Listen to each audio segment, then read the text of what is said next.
Hey everybody, this is the Slightest Review, and I'm here today to talk to you about a show I really loved in the late 90s.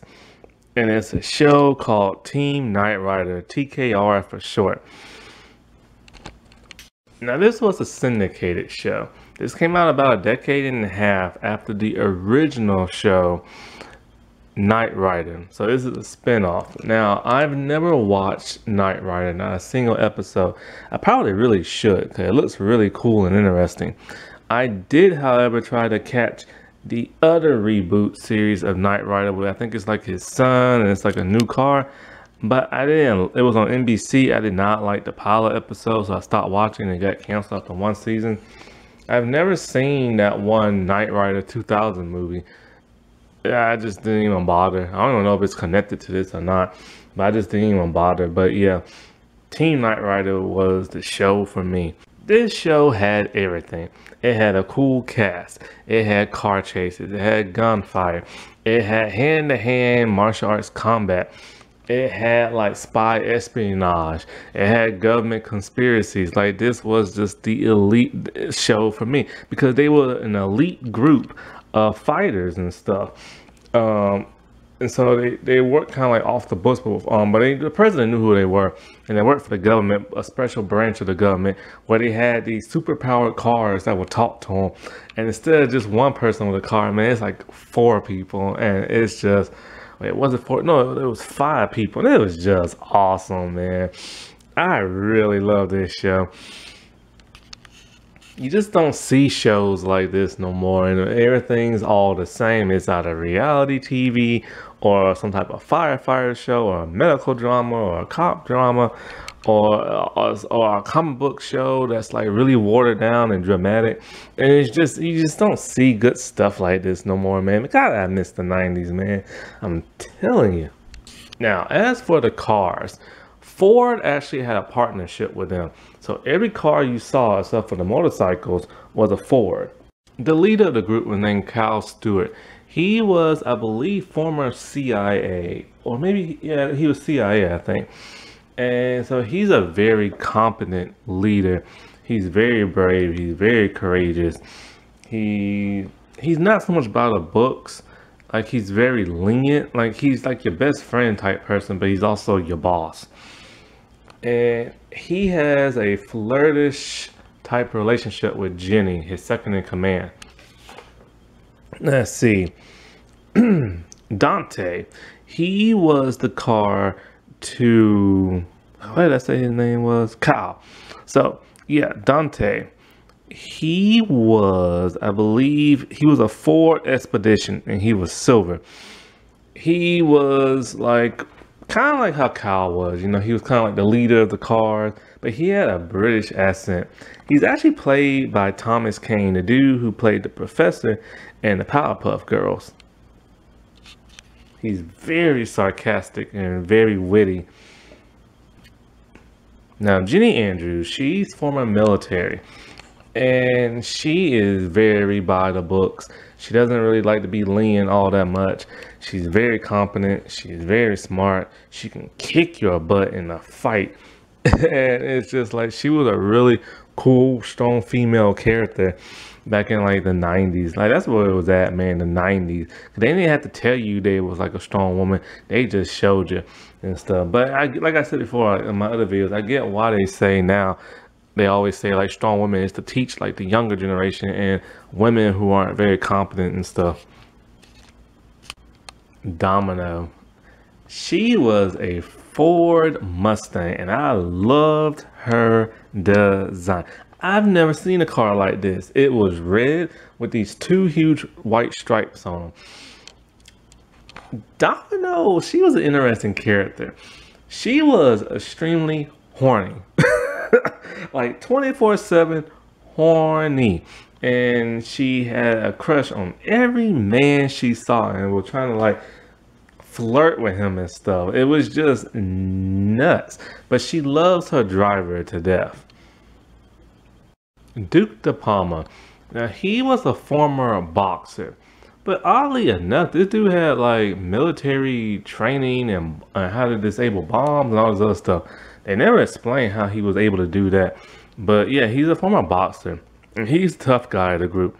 Like he's like pretty much you do not want to piss him off and stuff because he will straight up get in your face. He don't care who you are.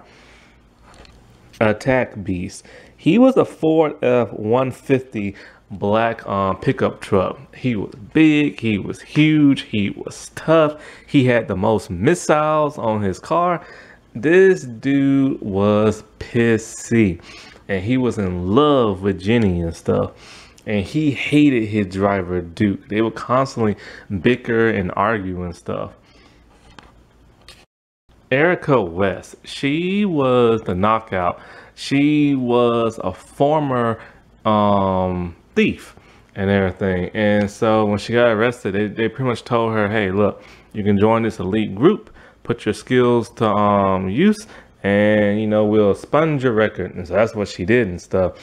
She pretty much uses her sexuality to get out of situations, but it gets kind of funny when people reject her for like Jenny and stuff. And with her, she's really good in hand-to-hand combat, but she is dumb. She doesn't understand like anything. And her partner, who is named Trek, he gets on her nerves like big time because he's just a giant kid. Speaking of, now the twin motorcycles, they're unique.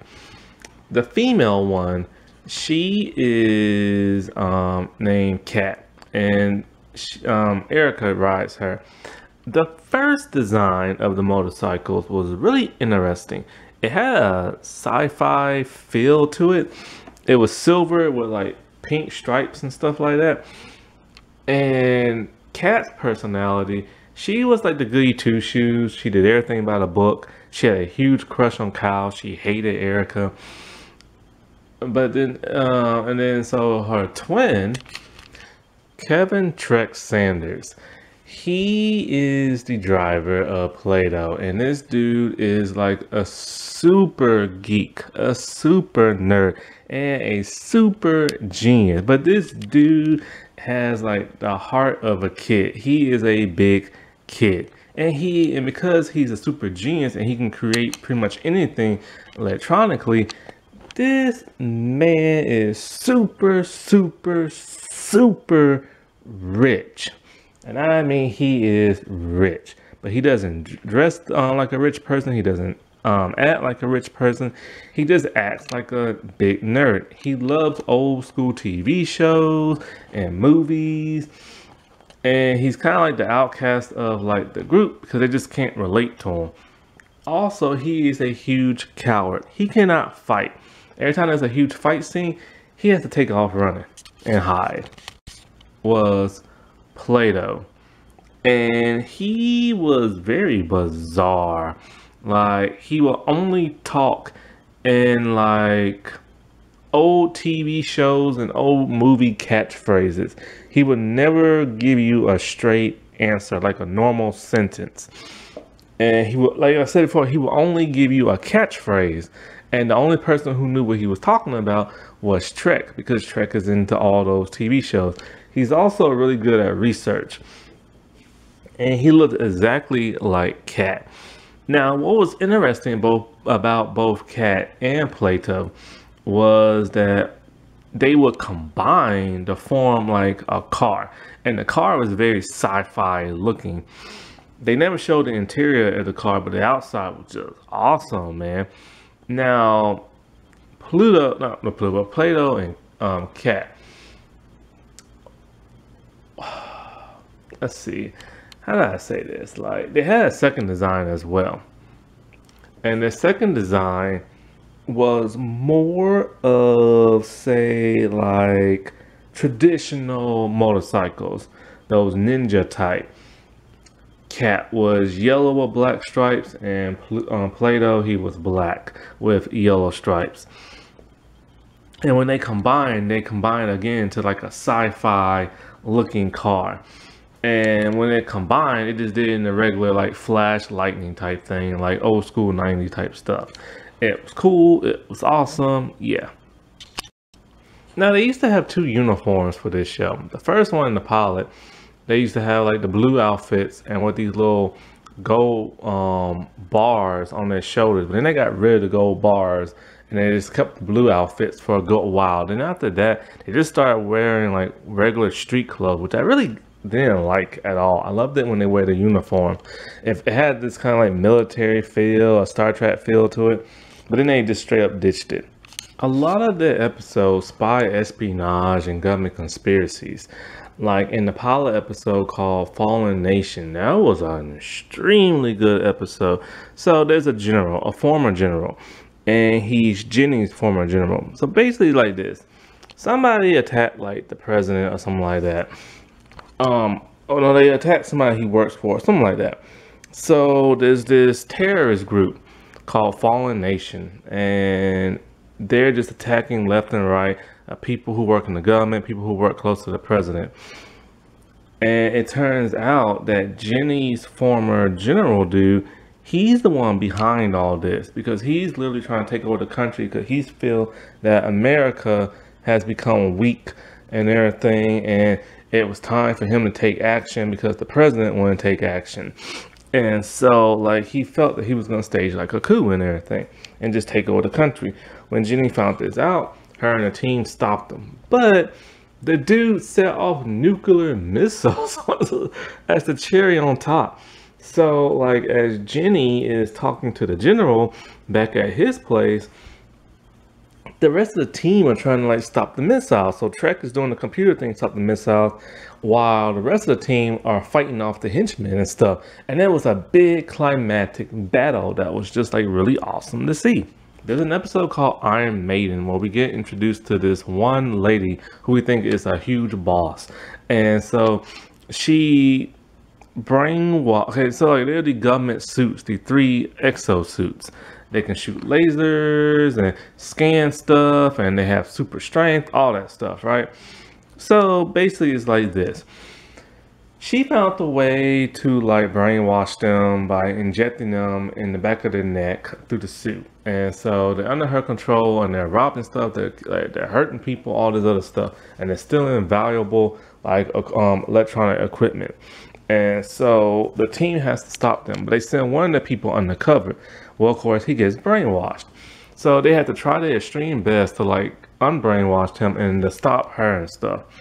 Well, they do that, but then it turns out she's not a boss. She's actually a henchwoman to a greater threat by this one dude, Morbius. He is this dude who is wheelchair bound, and like he's a super genius, and he has a grudge against FLAG. Now, FLAG stands for the Foundation of Law and Government.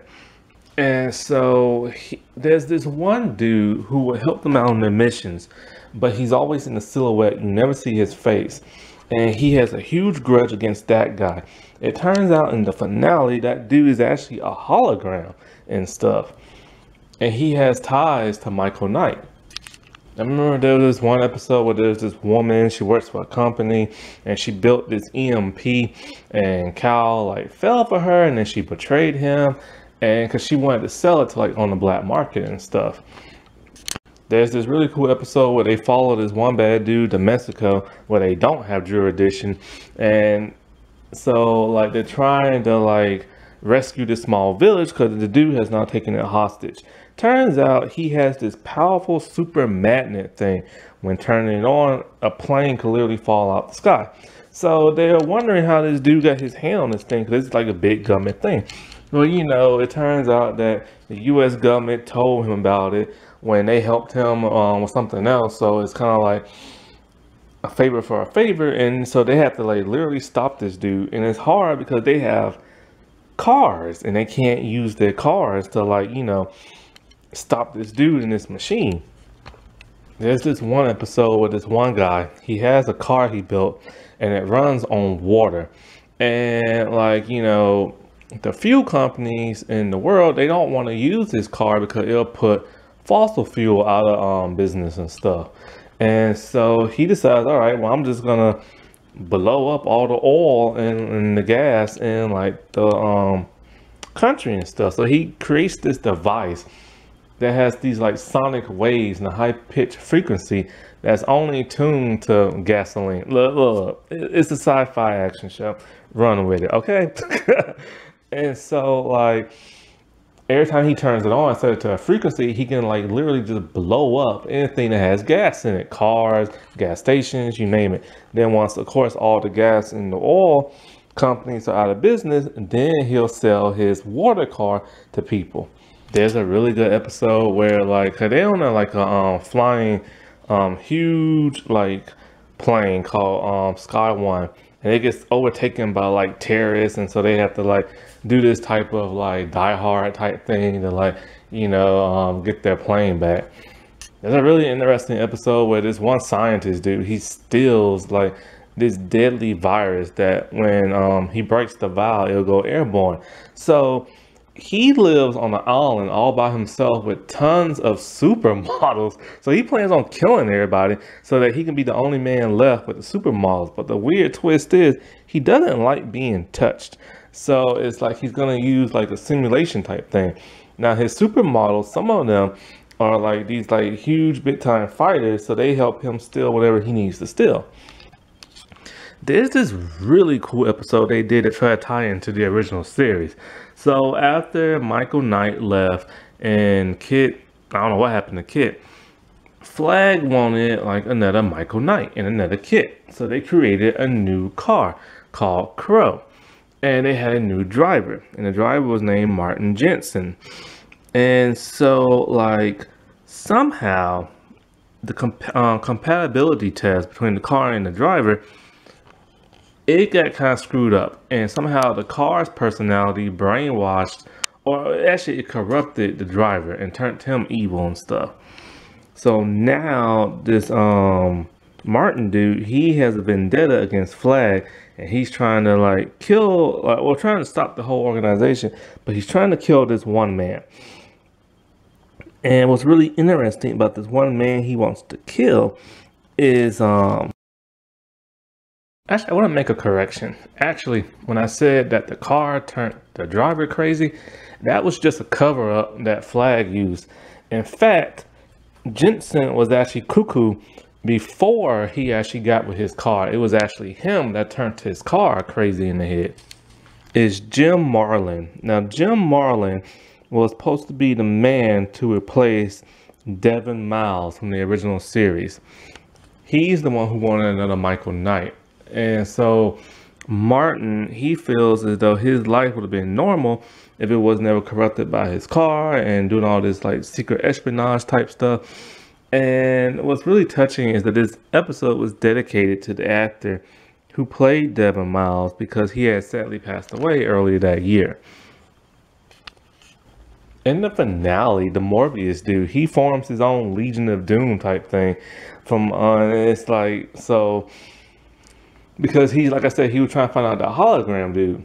And so he betrays his own team by making him think that they're going to have this device that can like brainwash everybody in the world, but it doesn't. Because he just wants to get the hologram dude. And so in a weird turn of events,